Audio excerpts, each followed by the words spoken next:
అందరు కూడా ఏం చేస్తారు, తింటాము, హాయిగా టీవీలు చూస్తాం, పడుకుంటాం. కానీ అది కాదు.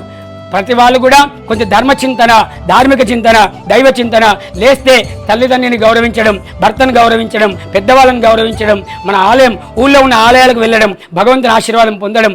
మనం చేస్తే మన తర్వాతి తరం మనల్ని చూసి వాళ్ళు నేర్చుకొని భవిష్యత్తు ఇలా ఒకరొకరు స్టెప్ బై స్టెప్ ప్రపంచమంతా ఒక చక్కటి వాతావరణం మెసేజ్ అని ఇస్తుంది.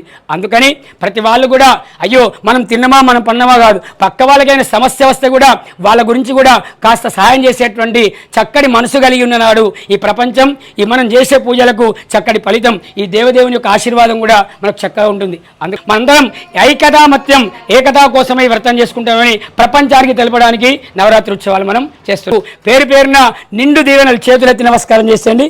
శతమానం భవతి శతాయు పురుష శతేంద్రియ ఆయుష్యేంద్రియ ప్రతిష్టతి. విఘ్నేశ్వర భగవానికి.